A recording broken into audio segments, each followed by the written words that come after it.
Hello, hello, and welcome to Auntie's Art Club, where today we are going to be making volatile volcanoes. So, here is where you get to practice using all of those angry colors, those hot colors, those creative, fiery colors. We are going to be using, for the first part, oil pastels, a blending stump if you like that kind of thing, paper towel, black marker, and some patience to get started. You're going to want to do this on some heavy paper if you have it, but remember to use what's around you. So start by drawing your volcano. I decided that mine was going to be mostly lava because I had some emotions that I wanted to color through.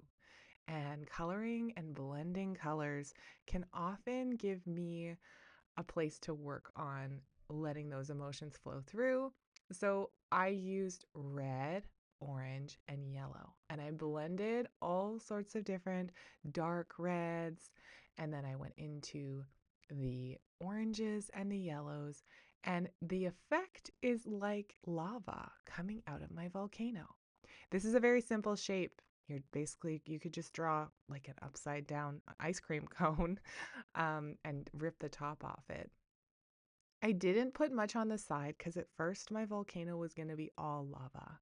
So draw your volcano and blend in the colors. For this part, just enjoy the way the colors play together. Experiment with how the colors play together. I did several layers of color here. It's sped up so you can't see it, but I think there's 4 or 5 layers of color.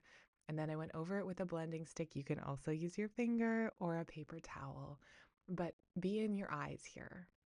Once I was done the oil pastels, I realized I kind of wanted to see the side of the volcano. And I was looking at pictures of volcanoes erupting. There are volcanoes erupting around the world pretty much at any given moment. So I looked at some pictures of them and I realized you can usually see the sides of the volcano. And if it's near water, you can often see the reflection of the volcano in the water. So I started making these little squiggles in where my water was going to be. Now, you could have land, your volcano could be on land. I've once been to a volcanic island and I've walked on a volcano. It was in Santorini in Greece, and it was cool, but it was an island. So my volcano's on an island. You can do what you want to do. I did these little squiggles for the reflection of the lava on the waves. And I did the same colors as the volcano in the lava. And then my eruption, I added some color in the sky. And remember that anything you put in oil pastel will largely resist watercolor, which is our next step. So get all your oil pastel on your page just the way you like it. Play with that blending and that texture. Then grab your watercolor paint, some water in a jar, and paintbrushes, and we're going to move on to the next step. Now, for me, this piece was originally going to be pretty cheerful and bright. But as I was working on it, the cheerful colors just weren't doing it. It wasn't making the lava colors pop enough for me, for my inner artist.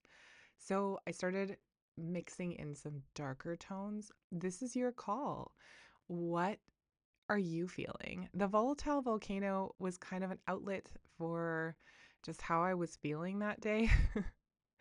I'm not going to say it was grumpy, but I was a little bit volatile means you're you're going to change, you could change rapidly and unpredictably, and that's how I was feeling this day. So I let my inner artist reflect that in my work. But how are you feeling today? What is your inner volcano like? Maybe you don't have quite as much lava, maybe your colors aren't as moody. Whatever you're feeling, put that into your watercolor and let it flow onto the page. Just go with what you're feeling and know that just by doing the art, just by putting your paintbrush on your page, you've already got it right. Once your paint is dry, really, really dry, you're going to grab your favorite black marker. Me and my favorite black marker started with the waves. Now, this is the mindful part of the art, and the lines that you choose to make are really going to be a reflection of your inner artist and how you're feeling on any given moment. These exercises where we do these little tiny lines they help to develop those muscles in our hands, those muscles that help us to control our paintbrushes and our pastels and all the things that we want to create. They're very important. It is also very relaxing to sit and just doodle lines. So I had the smoke and I did swirling smoke around my lava explosion, and I had some clouds of smoke in the background. I made my background dark and moody, but you get to decide what yours is going to look like. You can ask your inner artist, what do you want to create today? And then do it. That's the freedom of it. I did use a piece of paper over my pastels for part of this as I was smudging them and getting pastel on my hands, and I don't like that feeling. It's really up to you. Just a piece of scrap paper while you're resting your hand over your work can make quite a difference. Now, this piece is definitely a reflection of how I was feeling while I was doing it, but I felt better after it was done. So, this is a good one to do if you got lots of feelings or anxiety or something and you're just not sure what to do with it. You need to do something, you're not quite sure what. A piece like this where you can really connect with the colors is a great one. I quite like how it turned out. I took off my masking tape. Again, you don't need to use masking tape. I prefer it so I can move it on and off my desk on the board. But I love how it turned out, and I can't wait to see how your volcano turns out. I hope you get a chance to spend some time with your own inner artist. Thanks for creating with me, and have a beautiful day.